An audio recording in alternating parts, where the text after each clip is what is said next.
Chang'e. A las 4:02 a.m., el Palacio de Buckingham emitió un comunicado que sacudió a Gran Bretaña.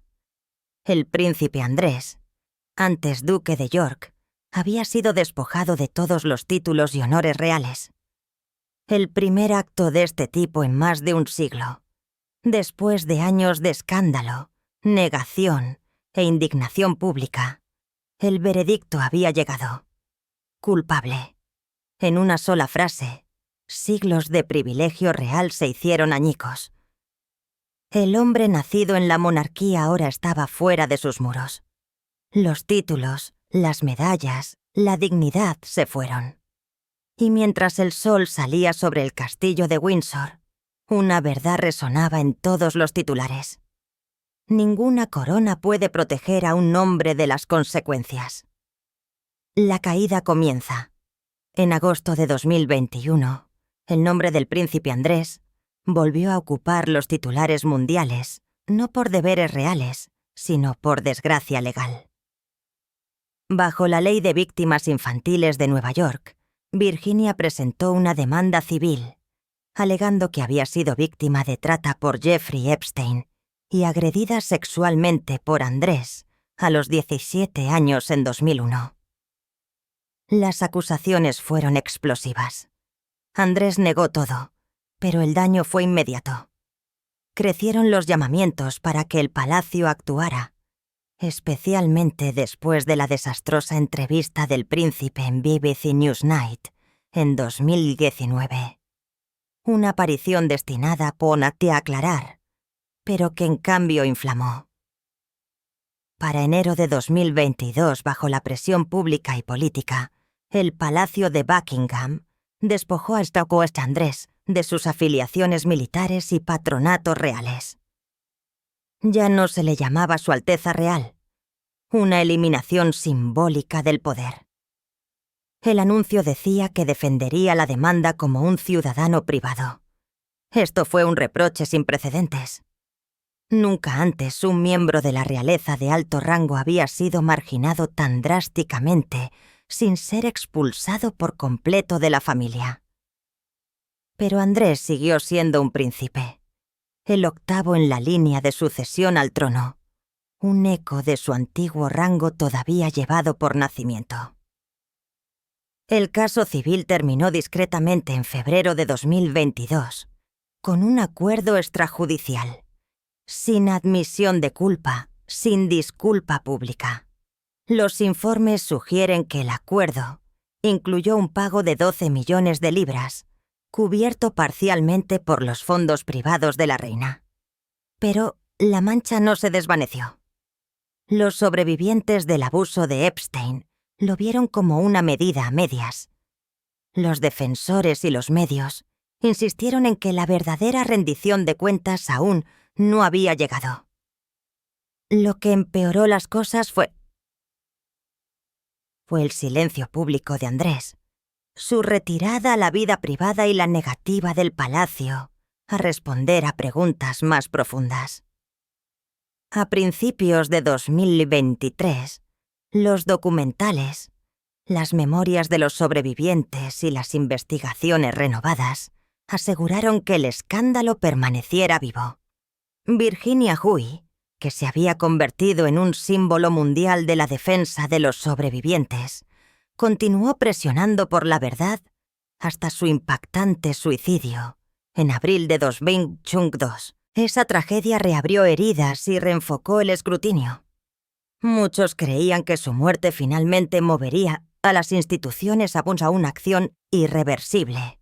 Y tenían razón. El impulso había cambiado. A partir de ese momento, volvió una sensación de inevitabilidad. La monarquía ya no podía defender la inacción, y detrás de las puertas del palacio, la presión aumentó desde la indignación pública hasta el descontento real. El siguiente acto no sería un juicio legal, sería uno de títulos, legado y poder. La presión aumenta. La semana del 10 de octubre de 2025 fue diferente a cualquier otra que el Palacio de Buckingham hubiera enfrentado en la historia reciente. Las memorias póstumas de Virginia Joffrey, Nadie es mi chica, estaban programadas para su publicación. Extractos filtrados llegaron a los medios de comunicación el 14 de octubre, detallando 3 supuestos encuentros con el príncipe Andrés, incluido uno en la casa de Ghislaine Maxwell, en Londres, en 2001. La escritura era directa, furiosa y desgarradora. Sus palabras pintaron a Andrés como privilegiado y su trauma como perdurable. Incluso sin pruebas judiciales, el Tribunal de la Opinión Pública comenzó a emitir su propio veredicto. Al mismo tiempo, el hermano de Joffrey, Sky Roberts, apareció en BBC Newsnight, con la voz quebrada mientras describía el momento como una reivindicación. Instó al rey Carlos a actuar, sugiriendo que Andrés fuera despojado incluso de su título de derecho de nacimiento. «No hemos terminado», dijo. «Hay más por venir». Estas declaraciones, amplificadas por la prensa mundial, ejercieron una intensa presión no solo sobre el duque de York, sino sobre toda la familia real. Para muchos observadores, se trataba de justicia institucional, no solo de castigo personal. Dentro del palacio, el ambiente se volvió tenso. Según varios corresponsales reales, tanto el rey Carlos III como el príncipe Guillermo apoyaron un mayor distanciamiento. Los informes sugieren que en una conversación privada el 15 de octubre, Carlos le dijo a Andrés que era hora. Fuentes afirmaron que Andrés se resistió, todavía creyendo que podía esperar a que pasaran los titulares, pero la familia sabía lo contrario. La monarquía ya no podía soportar este peso. El 17 de octubre de 2025 se emitió la declaración. El príncipe Andrés dejaría de usar todos los títulos restantes, incluidos el duque de York, el conde de Inese y el barón Quiles. Su decisión se enmarcó como voluntaria tras las conversaciones con el rey. Fue la señal más clara hasta el momento de que las paredes se habían cerrado. Si bien Andrés sigue siendo un príncipe por nacimiento, su relevancia real había terminado efectivamente. Pero si el anuncio fue decisivo, sus implicaciones fueron más que simbólicas.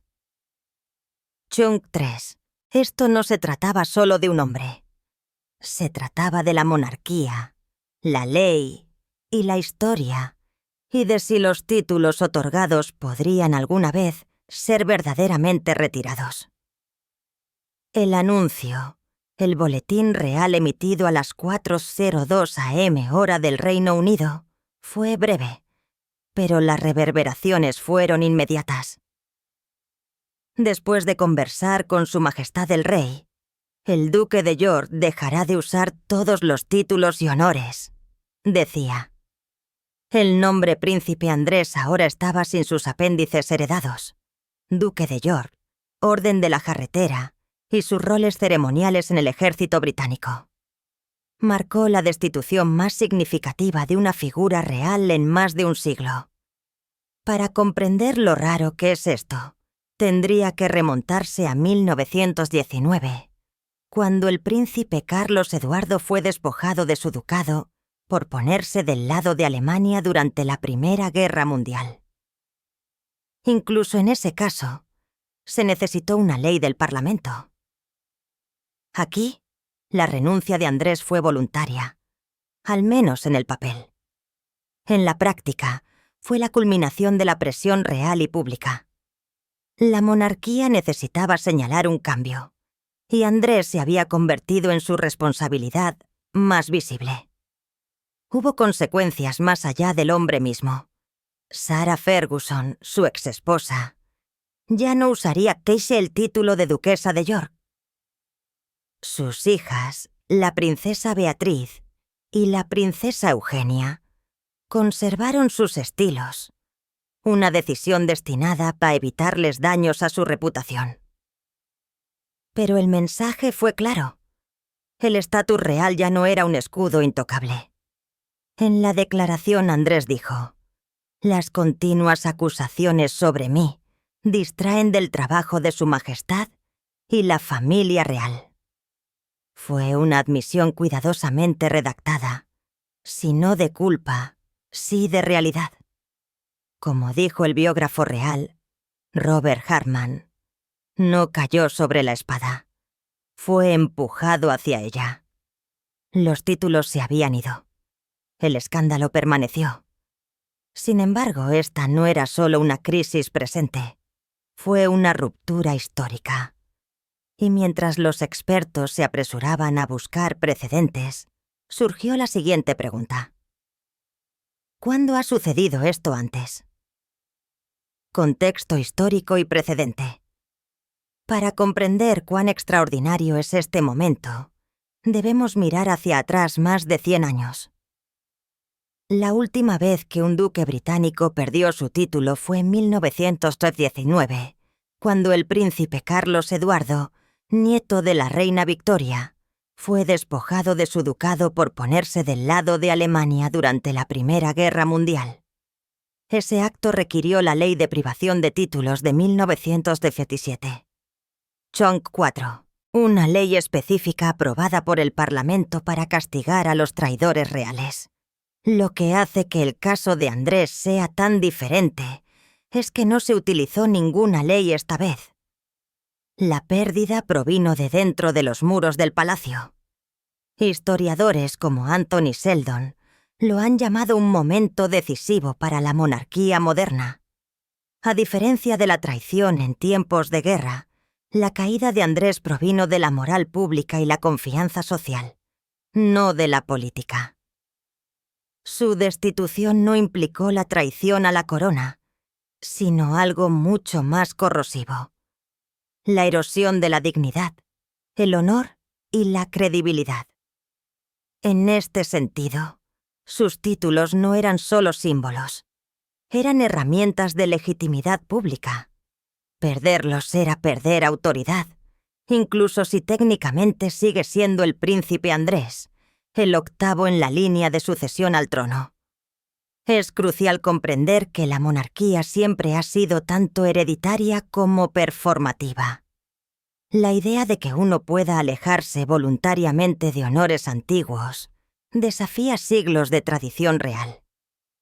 Como dijo Robert Hartman, biógrafo real, en una entrevista con la BBC, el 17 de octubre de 2025, quiere que parezca voluntario, pero esto fue decidido por la institución, no por el individuo.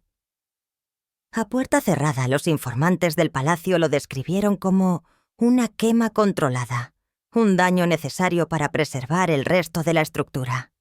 Incluso los estudiosos constitucionales notaron la delgada línea entre la renuncia y la destitución.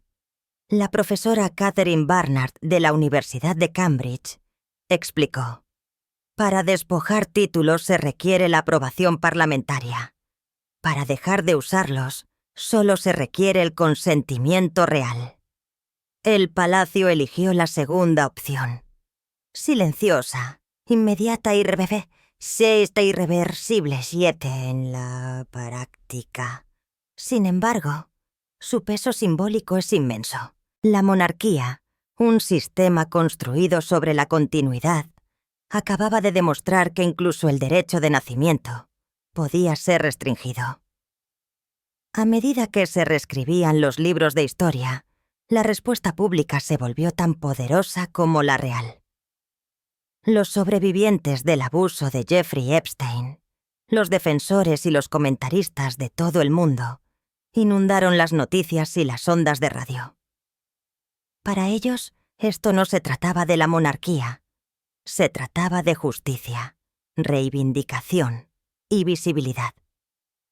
Lo que sucedió después se convirtió en un coro de voces globales, cada una exigiendo que este momento marque no solo el final del capítulo real de Andrés, sino el comienzo de la rendición de cuentas en todas partes. Reacciones públicas y de los sobrevivientes. En las horas posteriores al anuncio de las 4:02 am, las redes sociales explotaron. Palabras como «finalmente, la justicia y la rendición de cuentas» fueron tendencia en plataformas desde Londres hasta Nueva York. Entre los que reaccionaron con mayor emoción se encontraban los sobrevivientes de la red de Jeffrey Epstein, muchos de los cuales habían pasado más de 2 décadas esperando el reconocimiento público de sus historias. Para ellos, esta era justicia simbólica, una declaración de que el poder ya no puede esconderse detrás del linaje. Hayley Robson, una de las primeras acusadoras de Epstein, apareció en BBC Newsnight más tarde esa noche, luchando contra las lágrimas. Lo llamó un poco de responsabilidad. Chunk 5. Ella le dio crédito a Virginia Hu, quien, según dijo, comenzó esta pelea. La muerte de Jure en abril de 2025 había dejado un vacío en el movimiento, pero su familia lo llenó. Su hermano Sky Roberts dijo a los reporteros de la BBC: «Este es un momento alegre para los sobrevivientes de todo el mundo. Ella ya estaría orgullosa». Su cuñada Amanda Roberts agregó: «Esto es solo el comienzo». Fuera del Palacio de Buckingham, multitudes se reunieron con carteles que decían: «Nadie está por encima de la ley», y «Los títulos no borran la verdad». Comentaristas como Jenny Bond, una ex corresponsal real, describieron el estado de ánimo público como agridulce, mitad victoria, mitad dolor. Para los sobrevivientes fue una reivindicación. Para los monárquicos, humillación. Sin embargo, ambos lados estuvieron de acuerdo en una cosa.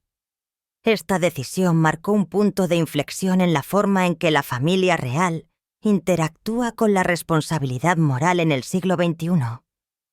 Incluso en los Estados Unidos, los legisladores y activistas vincularon el evento a llamamientos más amplios a la transparencia. El Departamento de Justicia, que aún posee más del 99% de los documentos sellados relacionados con Epstein, enfrentó un escrutinio renovado. Las redes de sobrevivientes presionaron para que se publicaran esos archivos. «Esto no es un cierre», dijo Robson, el 18 de octubre. «Es una señal de que la verdad debe seguir llegando. Los títulos reales pueden haber caído, pero la búsqueda de la justicia apenas había comenzado». Si bien las reacciones públicas dominaron los titulares, las implicaciones constitucionales detrás de este evento exigieron un escrutinio más profundo. ¿Cuánto poder tiene realmente la monarquía para disciplinar a sus propios miembros? ¿Podrían el rey Carlos III o el Parlamento ir más allá? La siguiente etapa de la historia profundiza en la arquitectura legal que rige la rendición de cuentas real y cómo este caso único podría remodelar la relación de la monarquía con la Constitución británica para siempre. Implicaciones legales y constitucionales. Legalmente, la renuncia del príncipe Andrés se encuentra en un área gris. Bajo la Ley de Privación de Títulos de 1907, solo el Parlamento puede despojar oficialmente a un miembro de la realeza de su rango. Sin embargo, el 17 de octubre de 2025, el Palacio eludió este mecanismo por completo. La declaración describió su decisión como voluntaria, evitando a los legisladores un debate contencioso. En efecto, Andrés todavía tiene los títulos de Duque de York, Conde de Inese y Barón Kile, pero tiene prohibido usarlos públicamente. Expertos constitucionales como Sir Vernon Bogdanor argumentan que esta distinción es crítica. Mantiene la autonomía real al tiempo que evita un precedente parlamentario que podría amenazar a otros. Si el Parlamento interviniera una vez, podría intervenir de nuevo. dijo en una entrevista con The Guardian. Para la monarquía, la gestión interna era el menor de los males. Esta medida reafirmó que la corona aún podía autorregularse, un frágil equilibrio entre la tradición y la supervivencia. Sin embargo, la confianza pública opera fuera de esos matices legales. Muchos británicos creen que si la mala conducta trae desgracia, entonces el privilegio debe ser revocado por completo. Chunk 6. Los activistas han renovado los llamamientos a la reforma. El miembro del Parlamento, Chris Bryant, un crítico desde hace mucho tiempo del privilegio real, propuso actualizar la ley de 1917 para incluir la mala conducta moral, permitiendo al Parlamento despojar los títulos por daños a la reputación, así como por traición. El debate, una vez teórico, ahora es urgente. Lo que expone la situación de Andrés es la contradicción en el corazón de la monarquía. Inmunidad personal dentro de una institución pública. Sigue siendo el príncipe Andrés por derecho de nacimiento, el octavo en la sucesión y, teóricamente, un consejero de Estado, aunque en la práctica esos deberes están inactivos. Sus privilegios perduran, pero su honor no. El sistema ha preservado el linaje, pero ha perdido legitimidad. Despojado, pero aún protegido. Avergonzado, pero protegido. El príncipe Andrés entró en la fase más extraña de su vida. Un hombre con estatus, pero sin prestigio. Detrás de las puertas del palacio, las discusiones pasaron de la legalidad a la supervivencia. ¿Cómo sería la vida de un príncipe sin propósito? El siguiente capítulo traza el futuro de Andrés. Su aislamiento, sus finanzas y lo que queda de su identidad pública en un mundo que ya no cree en la intocabilidad real. Príncipe en el exilio. Tras el anuncio de octubre de 2025, el príncipe Andrés se retiró a un aislamiento casi total. Los informes confirmaron que permanecería en Royal Lodge, la residencia de Windsor, de 30 habitaciones que arrendó a Crown Estate. Originalmente entregado como una casa de gracia y favor durante el reinado de la reina Isabel II, el acuerdo se volvió controvertido. Los contribuyentes británicos, ya frustrados por la falta de consecuencias legales, cuestionaron por qué un miembro de la realeza en desgracia debería conservar tal lujo. Para noviembre de 2025, el Parlamento comenzó a revisar silenciosamente los protocolos de residencia de Crown Estate. Financieramente, Andrés permaneció seguro. A pesar de perder las funciones públicas, conservó el acceso a los activos heredados del patrimonio privado de su madre, que, según los rumores, superaba los 10 millones. En 2022 pagó un acuerdo estimado de 122 millones de libras a Virginia Giuffre. Un pago nunca confirmado oficialmente, pero ampliamente informado. Los críticos cuestionaron si esto provenía directamente de los fondos de la reina Isabel, lo que generó preocupaciones éticas sobre las finanzas reales. A medida que crecían los llamamientos a la transparencia, el palacio no ofreció ningún comentario. Socialmente, Andrés se convirtió en un fantasma. Sus apariciones, antes frecuentes en las ceremonias reales, incluyendo el desfile del color y el Día del Recuerdo, desaparecieron del calendario real.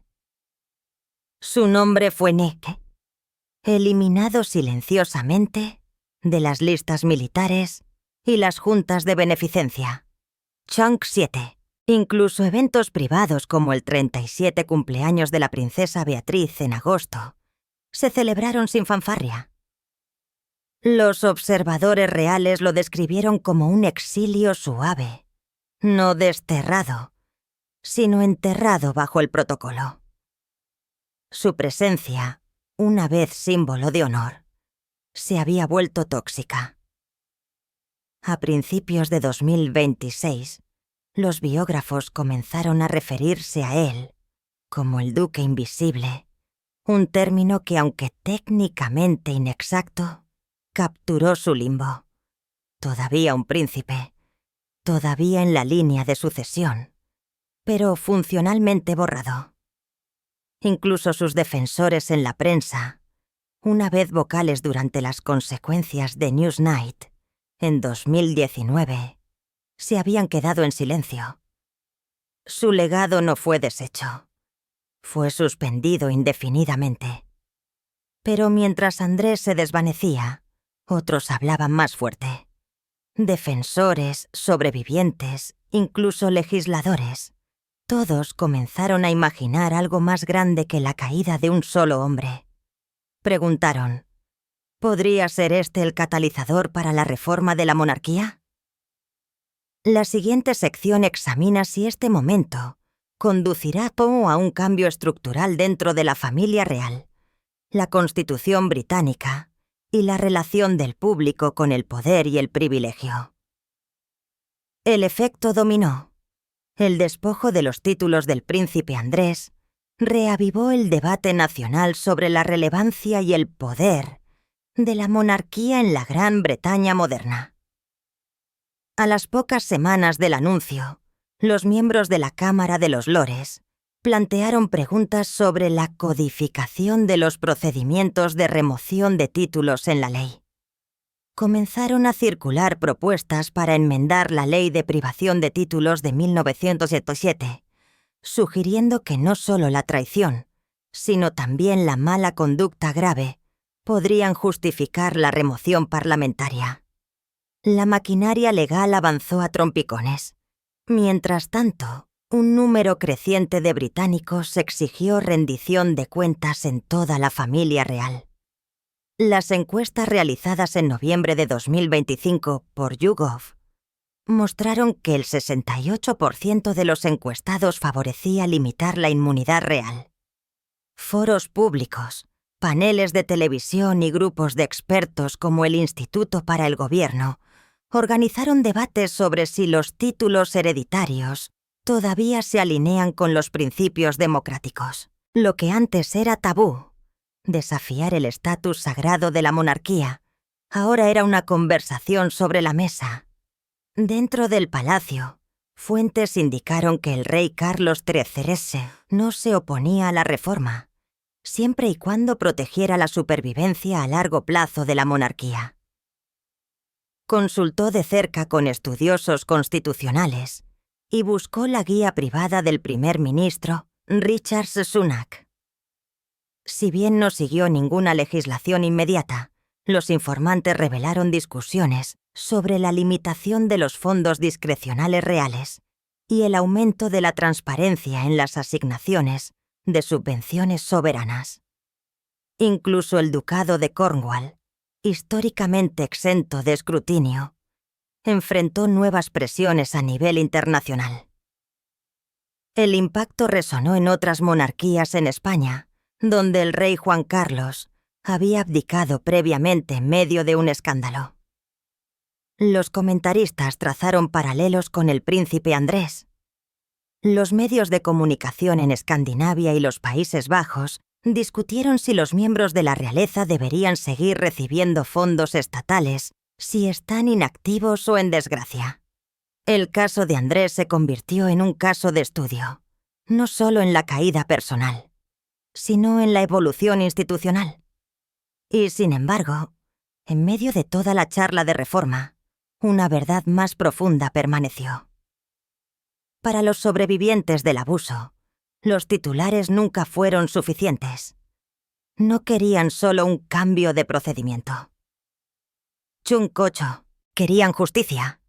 Lo que representó el desenmascaramiento de Andrés fue solo el comienzo de lo que muchos vieron como un ajuste de cuentas global.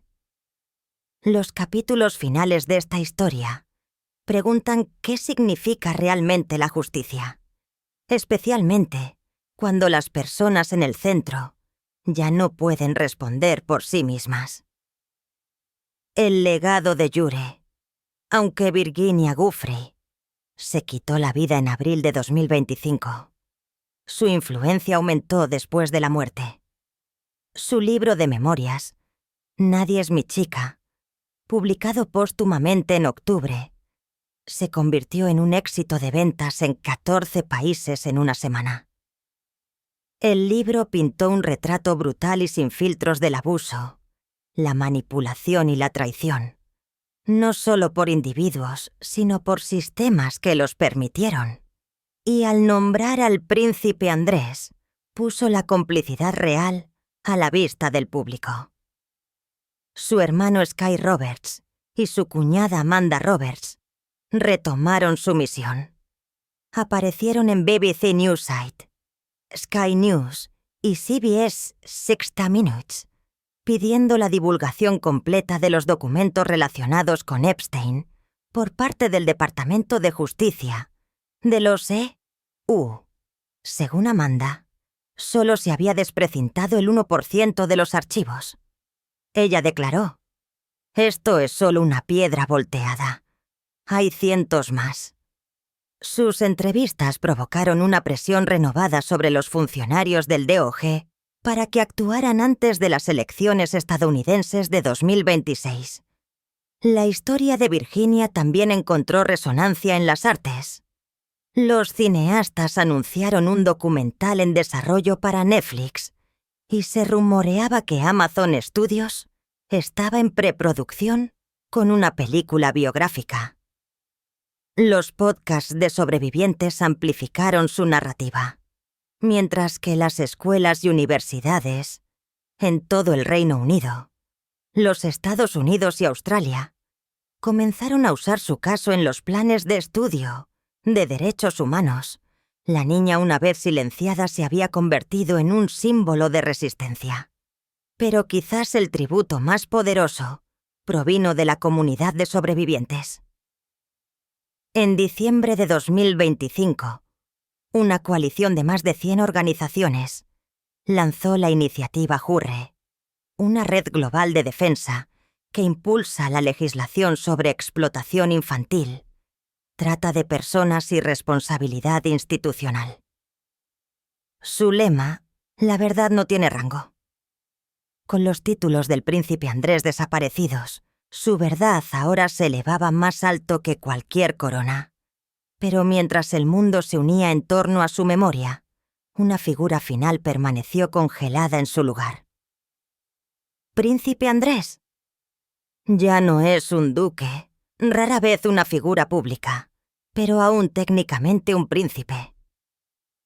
La sección final explora lo que significa su continua existencia como miembro de la realeza por nacimiento para Gran Bretaña, y cómo esta historia inconclusa continúa proyectando su sombra sobre una institución muy antigua. Sin coronar, sin resolver. A pesar de todo, el príncipe Andrés sigue siendo el octavo en la línea de sucesión al trono. Ese hecho por sí solo inquieta a muchos. Como señaló Sean Coughlin, corresponsal real de la BBC, puede estar inactivo, pero no es invisible. Su lugar continuo en la línea de sucesión, aunque teórico, sirve como un recordatorio de que el nacimiento todavía triunfa sobre el comportamiento en la institución más antigua de Gran Bretaña.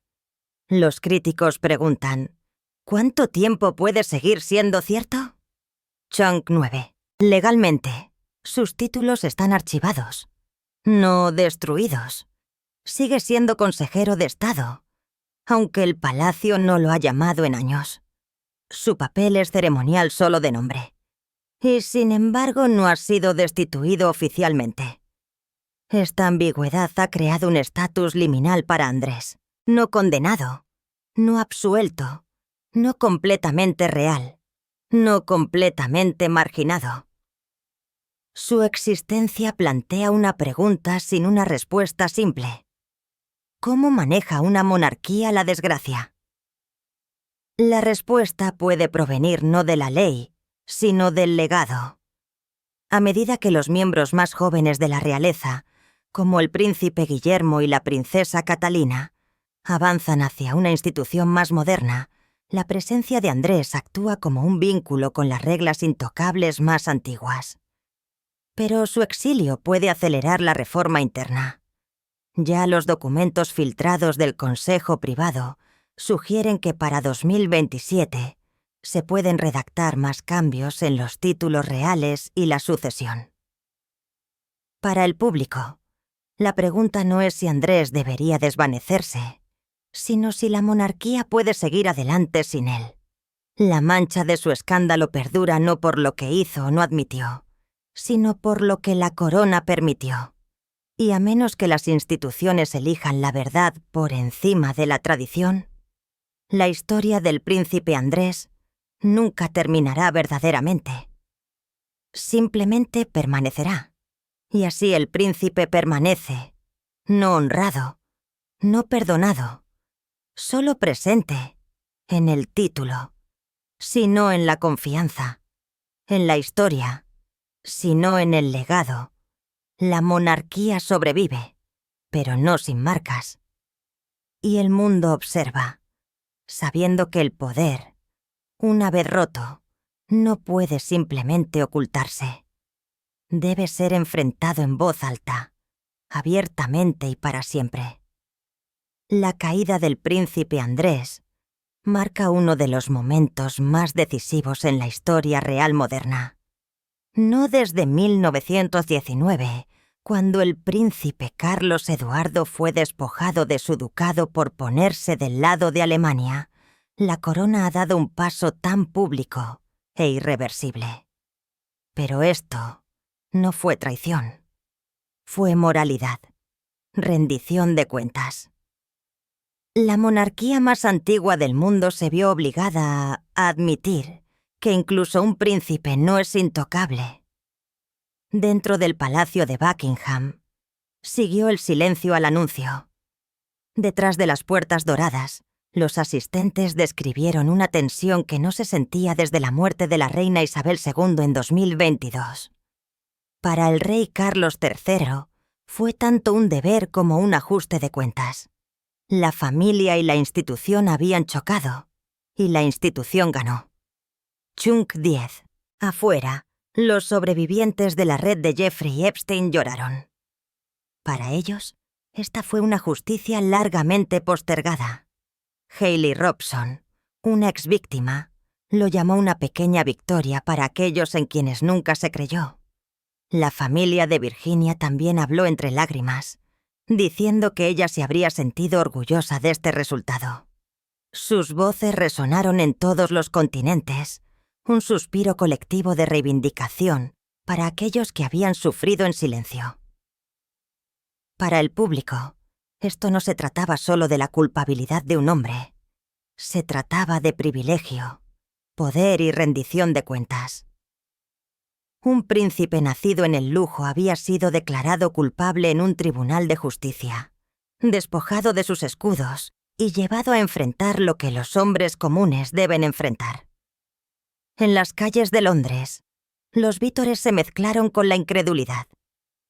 Una monarquía que una vez simbolizó la gracia intocable ahora reflejaba una verdad más frágil. Ella también debe responder ante la justicia. Y sin embargo, más allá del veredicto, las cicatrices permanecen. El príncipe Andrés, todavía miembro de la realeza por nacimiento, vivirá sus años restantes en silenciosa desgracia. Riqueza intacta, reputación destrozada. Su historia ahora se erige como una advertencia y un espejo de que ningún linaje, ningún título y ningún reino pueden superar la verdad para siempre. A medida que las cortinas del palacio se cierran sobre este oscuro capítulo, una frase perdura, pronunciada por un sobreviviente fuera del juzgado a las 10:15 am. La corona no te hace inocente, solo te hace visible. Y por primera vez en la historia, la visibilidad se convirtió en juicio. El príncipe ha caído, pero tal vez por fin la justicia se ha levantado.